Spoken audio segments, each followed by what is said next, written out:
Hello. So we are Hi. live. So as a first time Instagram live, what should I even call myself? Don't know. Whatever you want. So yeah, we've got people joining in already. Excellent. So we're just gonna wait a few minutes before we go in fully, and then we can get started. Before you grill me to within an inch of my life. No. This is gonna be a chilled thing about how you went into the cars. You know what you got so fascinated about cars. Maybe F Formula One, maybe kind of vibe going on as well. Yeah, that's the one bit of cars where you go find me a bit lacking. Oh goodness! Sorry. That's still fine. I've seen your cars. I've seen the ones behind. I think I can see some of them. Is that where you are? I can see if I can. And I'll tell you what I'll do though, because it's going to get noisy in here when we get going a bit. We'll do the instructions that I'll walk out and I've found a nice comfortable car to sit in. Good. I can be my own cocoon with no one, because the phone rings here the whole time. No. The guys get really noisy as well. There's only two others in today because one of my business partners off. He's getting married on Friday. Oh wow. So, yeah. So he's taking a couple of days off. Lightweight. Well, I've got a few people I know are getting married, and it's everything is kind of crazy. But summer is always a bit of a, everything kind of converges. Summer holiday, the kids, nice weather holiday, and a host of other things happen. So I'm just gonna wait a few more minutes. I need to add my moderator. How do I do that? You live and you learn. Yeah, I'd love to help you out with that, but as we found earlier on today, it took us Instagram like tech 30 goes. minutes. Oh yeah, Gio has joined as well. Thank you for joining. I can recognize some names from here. I'm not sure about everyone, but yay, Braid has joined us here. Right, okay. So as not to keep this going for too long, we shall get started. All right. So, yeah, so I mean, thank you for accepting to do this.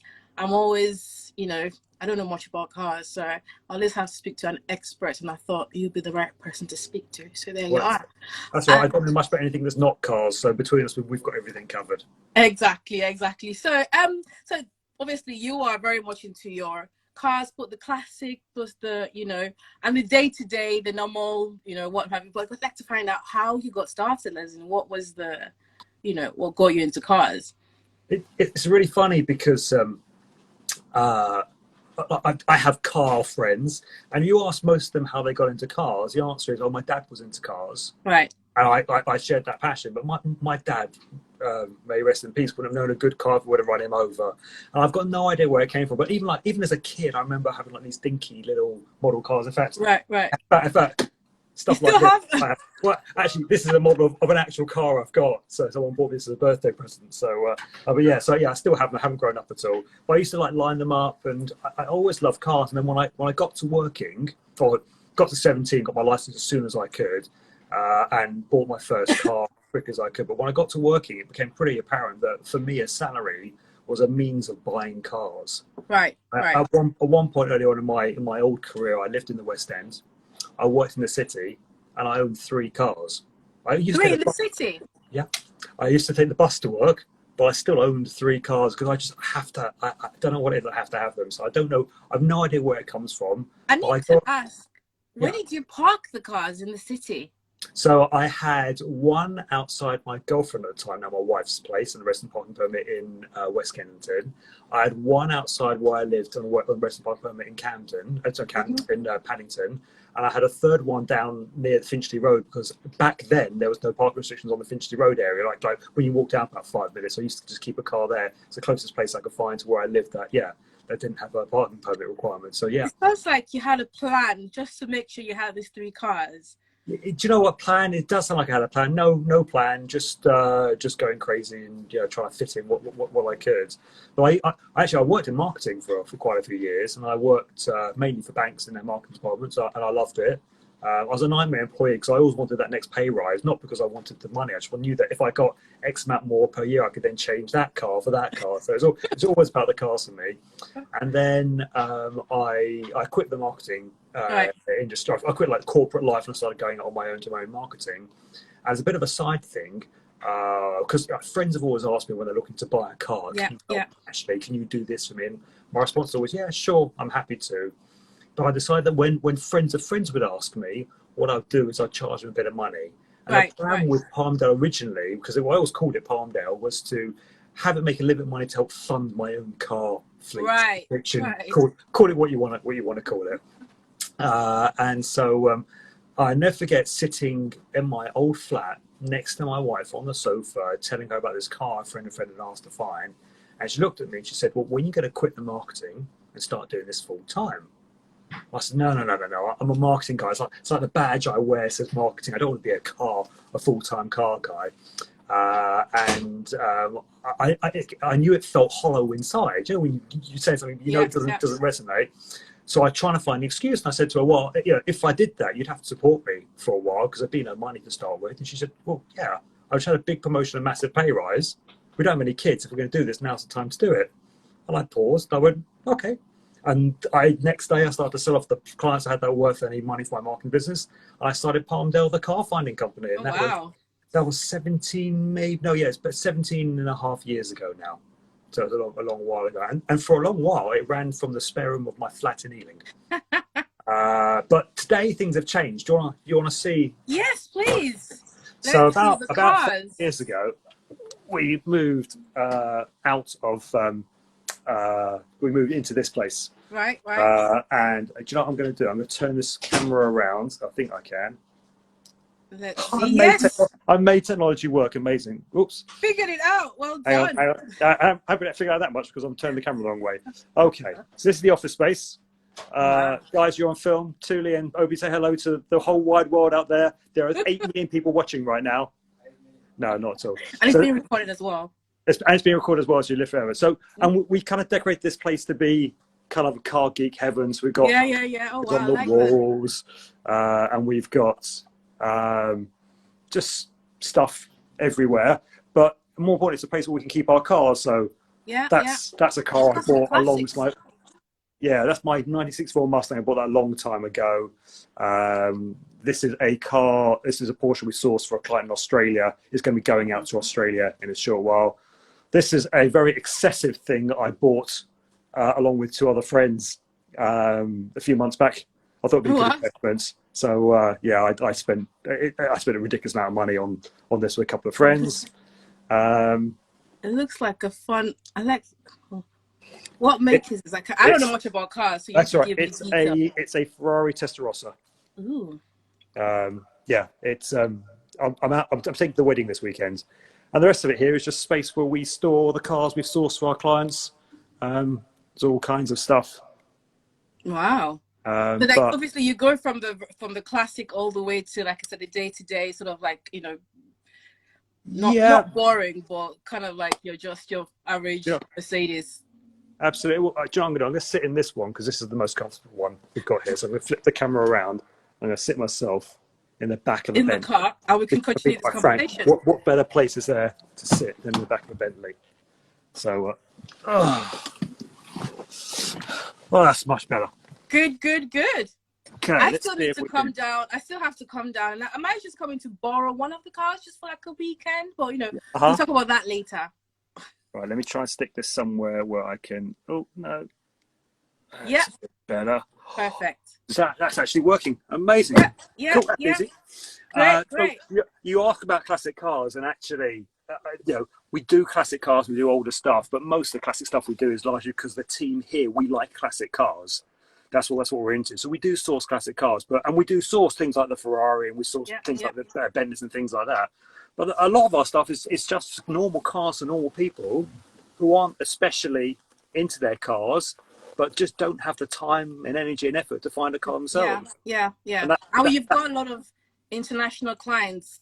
Actually, one of the things that obviously this series is called Home Truth. It's more about properties. However, we found that a lot of clients, because of this whole by 2030, the government is going to stop the sales of diesel and petrol car. Then you've got the whole electric. That's not true. It's gonna, and it's one word that misses from that. And when you look at the media, what you've said is what people hear. Actually, and every time I hear that, I'm like, ugh. It's stopping the sale of brand new combustion engine vehicles. Right. So you'll still be able to go to your BMW dealer and buy a used one. Right, right, right. And whether it happens in that time scale or not, remains to be seen. But you're right; things are definitely moving more towards electric. Yeah, But yes, yeah, a lot. yeah, But to answer your question, yeah, a lot of our clients are international. One of our specialties is actually people who they come from overseas to the UK, and so sure you'll help them out with the house and the schools for the kids and the mobile phones and stuff like that. And we get called on board to help out with finding them the cars they need. And, being new to the country has lots of tricky issues. You don't yeah. know the lay of the land. You don't know that you really can't trust any UK car dealers. Well, it's not all of them, but most of them, perhaps. What do you do if you're going to you want to get finance? That's something that's a solution that we've solved despite not having credit history. What do you do about insurance? All these things are things we take care of. So yeah, that's So, international stuff, a massive part for us. so back to the electric car thing. Everyone's asking, not everyone. I mean, we've had a few clients that bought a property and they're like, okay, right, to me, I want to buy a flat, but in the future I'm looking to buy an electric car. So what does that mean for charging? Which tends to be one of the issues. So first of all, will they even need a car? Because that's something you mentioned last time, that when people are saying they want to buy a car, the question you ask them is, would you need a car? And I thought, why is Ashley selling himself out of business? I mean, shouldn't he just be promoting buying a car? So, what is that about in terms of, would you need a car? I'm a great car guy and a terrible businessman because I refuse to sign up a client who I'm not convinced will get, I'm not convinced they'll get excellent value from our service.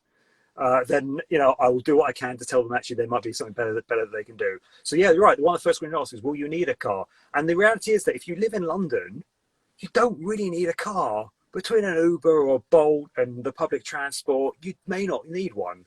If you're living out of London, then perhaps you do actually need one. And it depends on, if you've got kids, depends on where they go to school, how local it is. And it's reality. You may not need a car. There's a difference between not needing a car and wanting a car. Yeah. So we have plenty of clients who live in St John's Wood, for example, and their kids go to the international school, the American school in St John's Wood, and it's a 5-minute walk.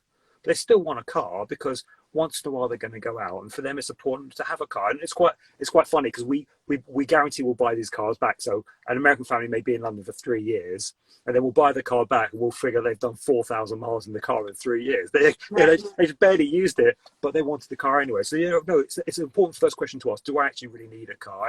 And sometimes we say to people, look, don't worry about perhaps the best thing to do is see how you get along without a car. Right. But then we'll hear from them 3 months down the line.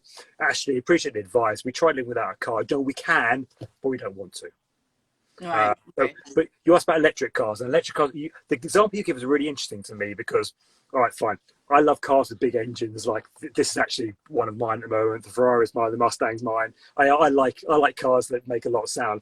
But a year and a half ago, I bought an electric car, bought a little BMW electric car because we're sourcing so many of them. I realized actually what we need to do is we need to actually experience one and have one so we know what they're like. Exactly, yeah. And what's interesting is because I live in central-ish London, I live in a flat as well. And I cannot charge the electric car in my flat, but I do have right on my street, right outside my block, there are 3 electric chargers. And what I found out is that they're very rarely used, which is fine for where I am. Right. But when I charge up my electric car from those chargers, it costs as much if I was charging up as if I was putting petrol into a small petrol car per mile. Okay. It's incredibly expensive. At work, just over there, we have an electric car charger. So therefore, what I do is I bring the electric car into work once in a while, I give it a full charge, and I take it home again. And on commercial rates, they're not that cheap. But if you can charge at home, it's really cheap. But if you can't charge at home, having an electric car starts to not be a cost-saving exercise. So you'd only have one because you want one, because it costs more to buy than a petrol car. It'll cost you as much to run as a petrol car. I mean, charging these cars at a service station on the motorway is ridiculously expensive compared. Yeah, it's the same as a petrol car. So right now. So what would, I mean, if someone's moved to the UK, buying a property, it's a flat, and they want to buy a car, and they want it to be electric car, what kind of advice would you give them then? Like, obviously they're not going to stop the sale of petrol and diesel cars, so there's still a bit of time. Yeah. But still, is there anything they ought to do? Or even when they're choosing those properties, should they completely avoid certain properties because they can have their own personal charging point? I mean, because it's something that comes up so often, and I'm like, it's a new world, really, in terms of... You're asking the wrong guy, because the question was, should I choose my car over where I live? Okay. And for me, yeah, absolutely. I always choose my car where I live. However, I am not normal, and I accept that. And so most people choosing where they live should come, even I accept, should come before the car that they buy. If you want to live in a flat and you want an electric car, a lot of places will have, so like the big blocks that have the underground Yeah, yeah, parking, yeah. a lot of those now, their modern blocks will have charging in there. In fact, if you're building a block now, you have to have electric chargers in. You're not allowed Right. without having electric chargers in. I think we're going to find as this deadline, whenever it comes for the sale of stopping the sale of brand new combustion engine vehicles actually comes, I think we're going to find that actually older flats, existing flats, are going to find that they are having to have to install these things as well. Right. So Right. it's going to become unrealistic. I'm also thinking that I also believe that the public charging is really expensive at the moment, but I think that's because it can be. I think when people start to rely on it more, it's probably become less expensive. So this issue we've got right now, where it costs me a fortune to charge it from the machine outside my house, starts to become more reasonable. Certain councils as well, so like Kensington, for example, they have chargers in the lamppost sockets that are subsidised Okay. for the local. So that's better as well. You know, if you're buying an electric car because you want to be environmentally friendly and you want to be doing the right thing, Yeah. it's fine. Do it. You just have to realize it's going to cost you more. If you're happy to spend the more money on it, that's fine.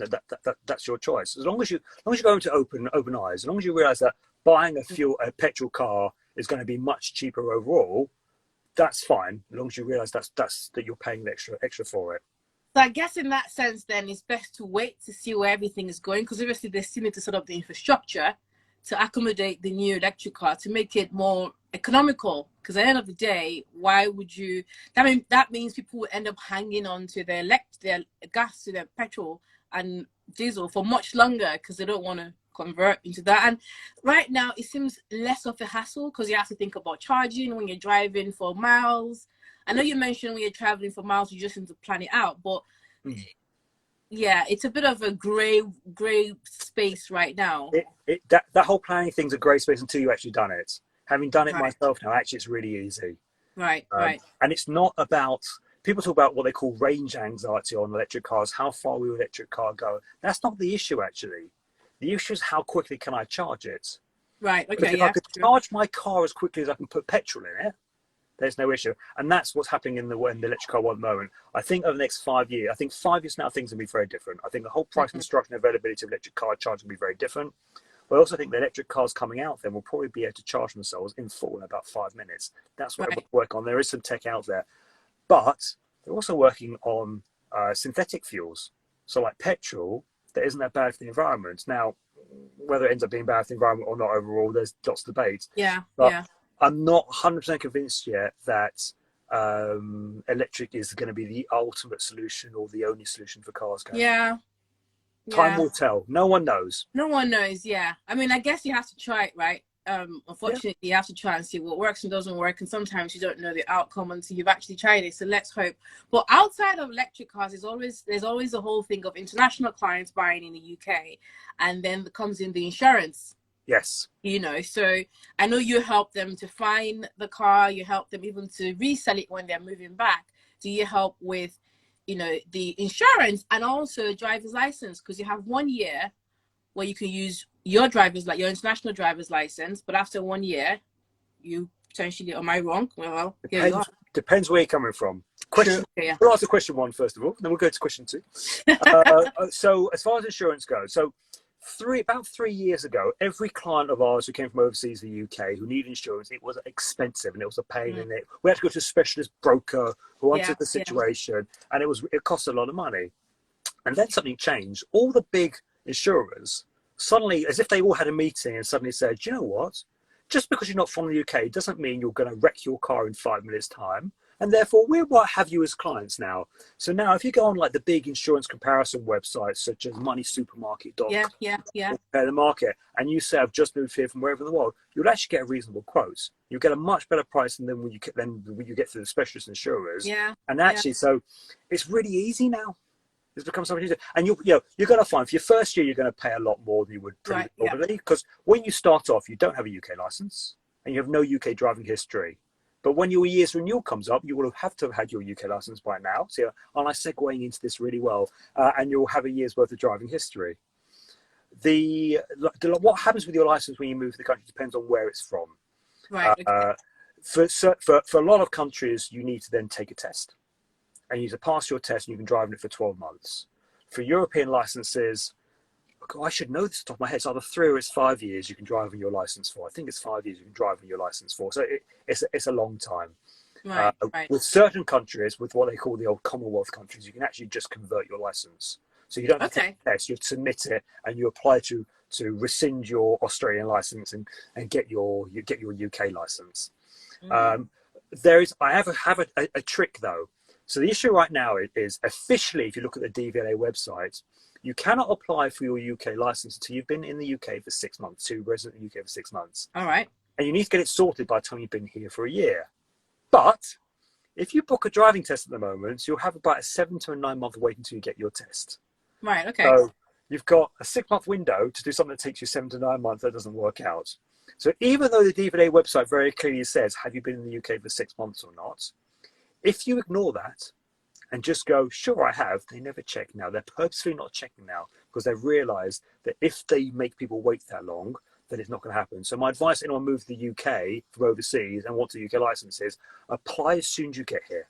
Right. It'll take you ages to get it. And actually, even though they say you can't, you can. Right now, they're letting people through. I'm sure when driving tests, the wait times go down to 2 or 3 months, they'll change that back again. But right now, you can very, very, very easily. Okay. So I'm going to open up for people to ask questions. Not all the questions we're able to answer today, and we can obviously do that later. This is a new world for us, this home truth, but we want to make sure it is for those that are actually joining us as well. So wanting to make sure the questions and the things that we're actually talking about actually hits home and helps. But obviously, once we get those questions, we just carry on. When people are saying they want to buy a car, what are the things they need to think about? What are the questions you ask? Because it's a bit like buying it. Maybe not like buying a house, not quite the same, but it can be quite, Well, I think it's quite similar because when you're buying a house, you have your basic requirements. So with a car as well, when I speak to someone new, I ask them, do you have family? Do you have kids? How old are your kids? I want to get a picture about how big they are. Do you go on a long trip? Do you go on holiday with your car? Do you have any pets that you want to take with you as well? And that kind of gives an idea about the size of the car. So we spoke about fuel of the car. I think we covered that off, electric versus petrol, and even diesel still has a place in this world in some points. But it's about what kind of size car do you want? What kind of features you want it to have? Are you a tech head that wants everything? Are you like me that just really wants an old car, doesn't really care what it's got on it?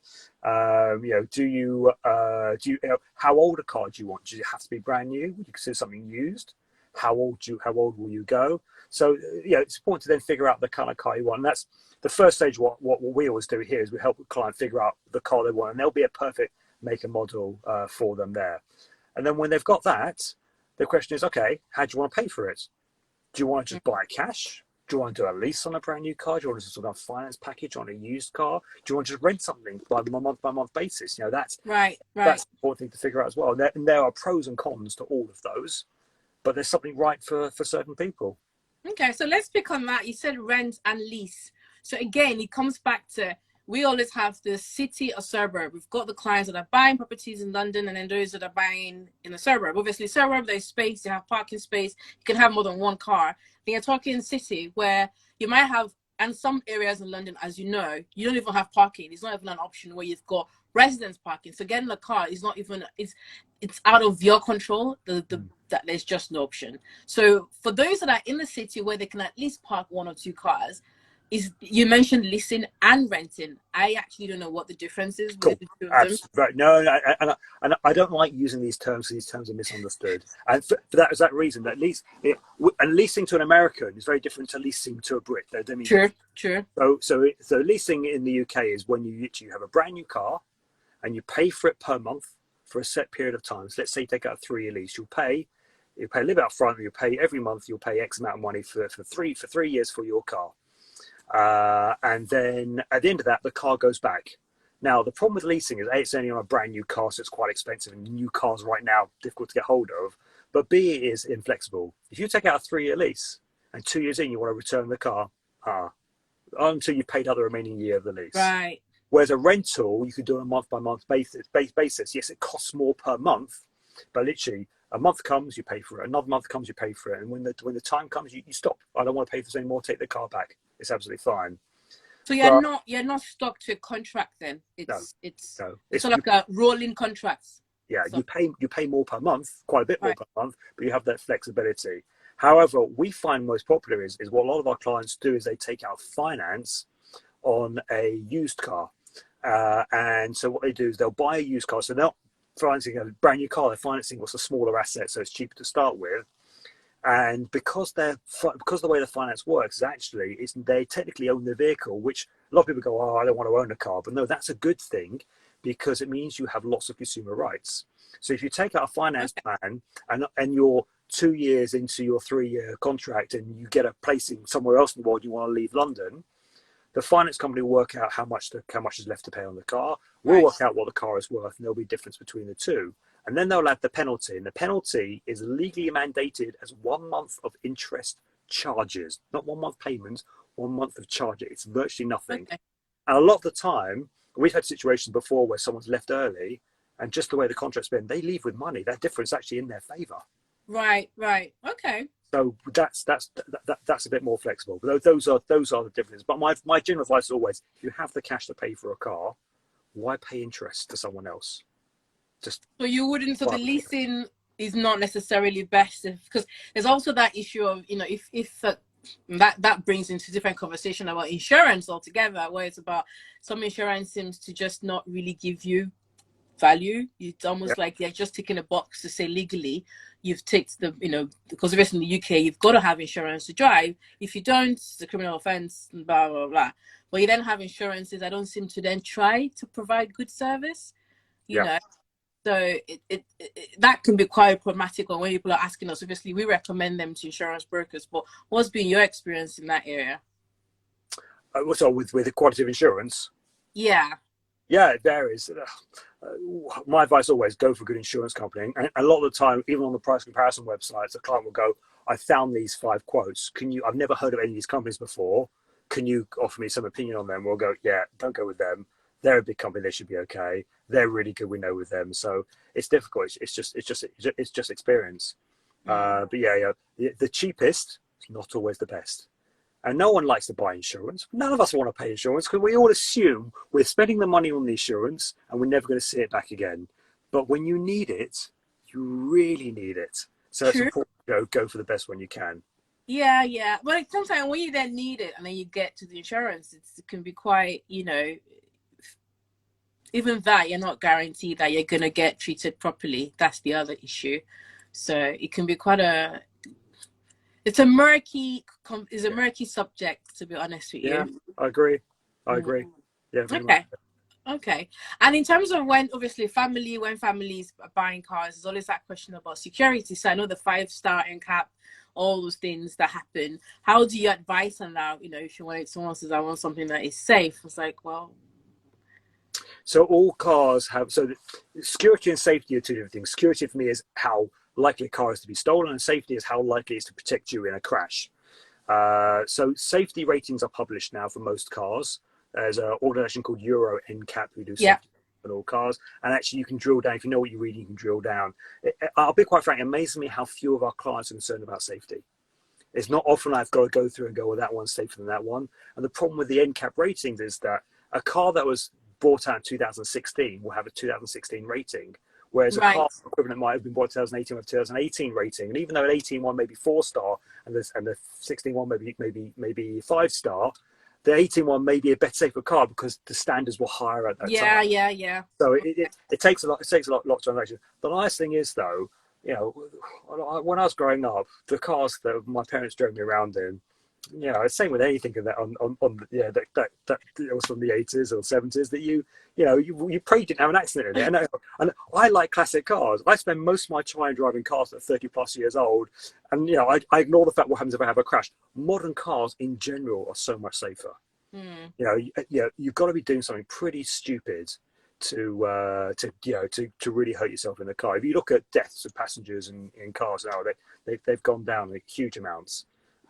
Interesting for me, the one thing that's going to really reduce the death toll on our roads more than anything else, so when it comes out, driverless cars.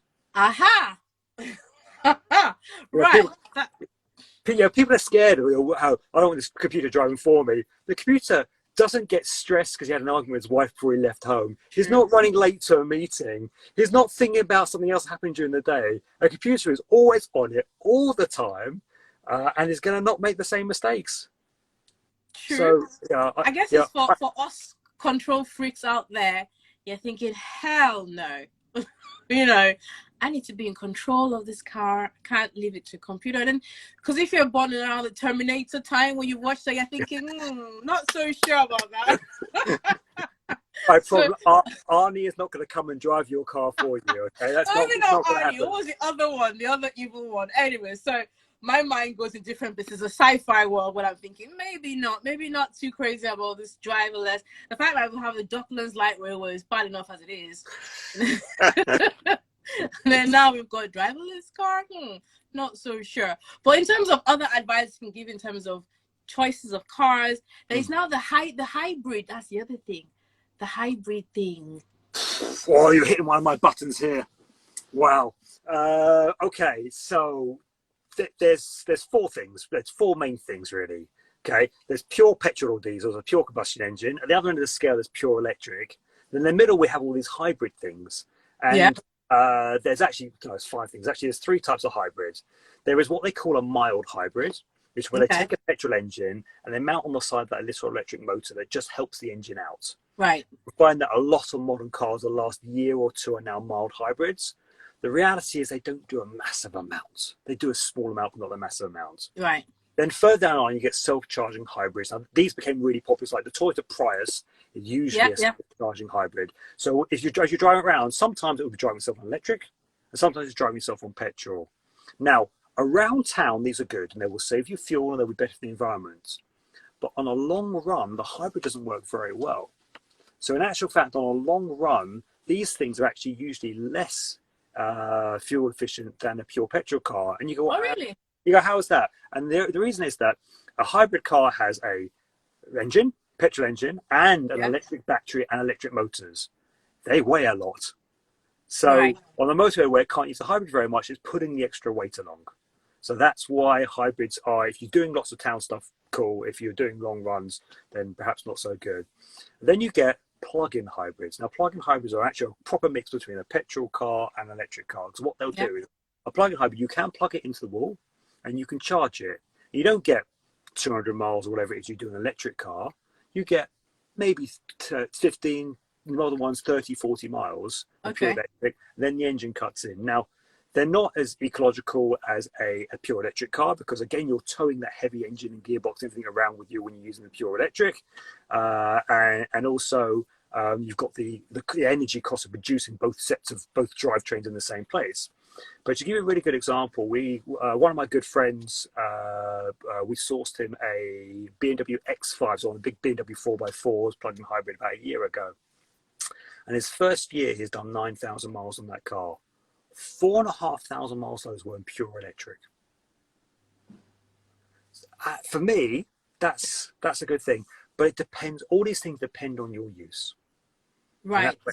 That's what's right for one person is never going to be right for someone else. So obviously, city driving versus motorway driving has a lot. That sort of like determines quite a lot in the choice of cars. Then.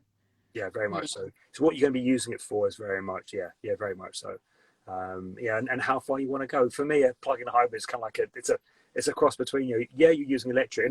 And, it's funny because with petrol cars we talk about fuel consumption. The car I'm sitting in right now has the most woeful, appalling fuel consumption ever. And every time I start it up, I swear it wants more fuel. I put 100 quid in, and 5 minutes later it wants another 100 quid worth of fuel. It's terrible.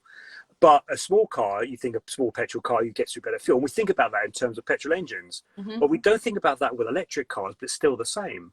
A big Tesla gets through a shed load more electricity than my little BMW i3 electric car. Right. So right now, we don't think about that. But as time goes on, we're going to think more about that. So right now, a plug-in hybrid seems fine because, it doesn't matter. You're using pure electric. Yeah.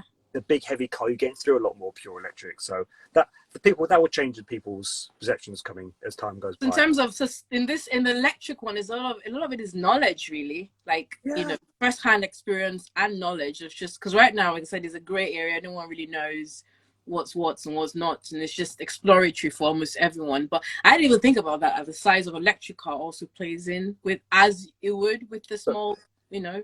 people don't right now, and it's also very difficult because the manufacturers who are selling the car, they want you to buy their car. Of course they do. That's what they want. And the information they give is not always the same as the other manufacturer gives. And how you're supposed to figure out, yeah, you go to a BMW dealer about buying a BMW car, the salesman there knows that BMW is the best electric car.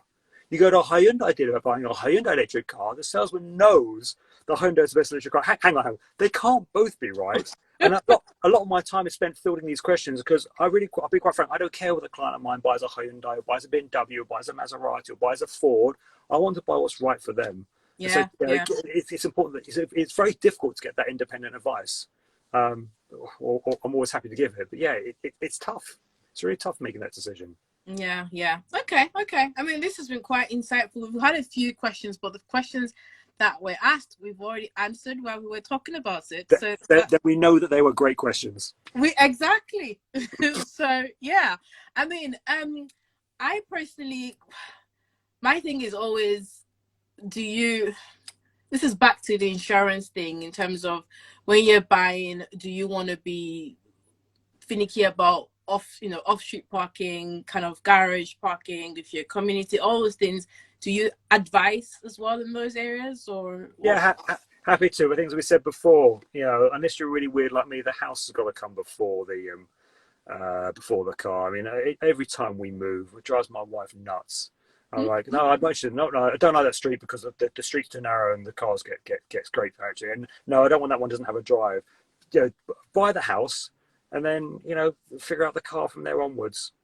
Okay, so one last question. This is more Yes. of classic cars now. So obviously, with the classic cars, they don't meet any of the requirements in terms of ULEZ or all the other stuff. So where does that, when if somebody wanted to buy a classic car, which they most likely wouldn't use on a day-to-day basis, what would you advise in terms of, anything really? Okay.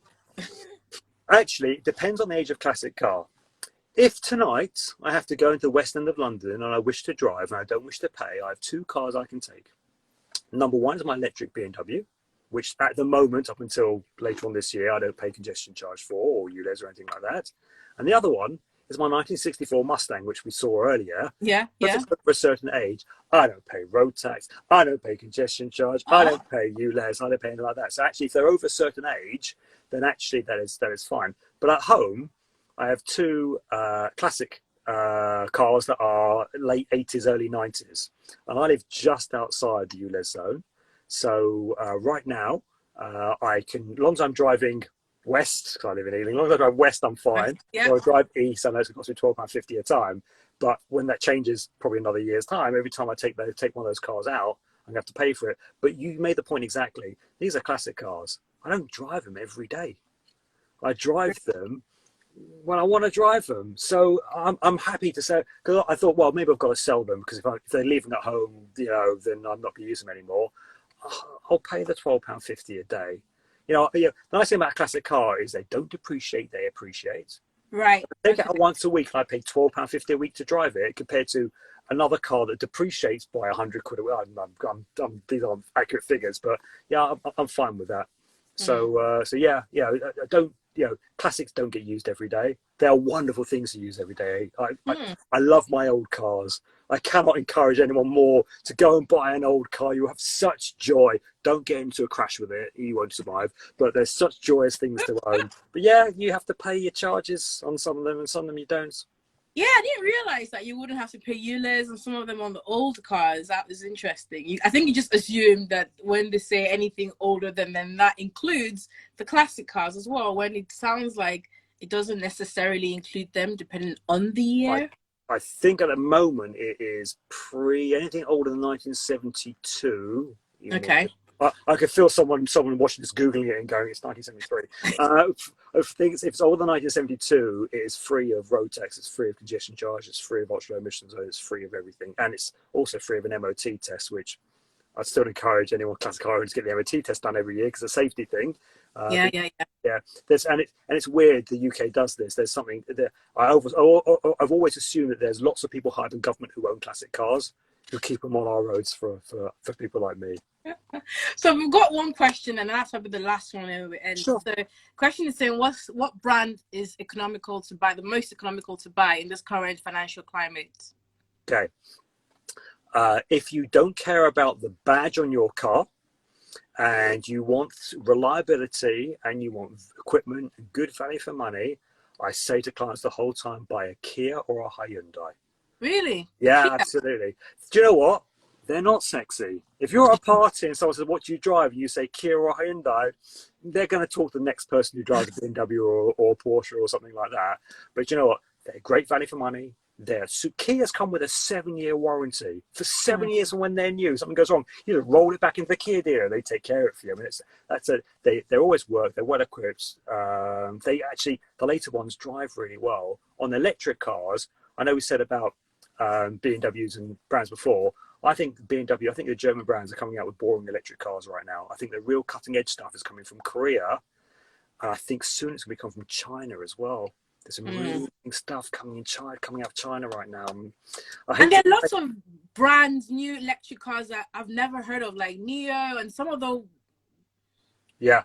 There's loads of Chinese brands coming, and you know, they are pretty much all from China, and there's stuff that's been in China for years that you know, most of us have never heard of, but they're going to be. What I saw a Lynx and Co.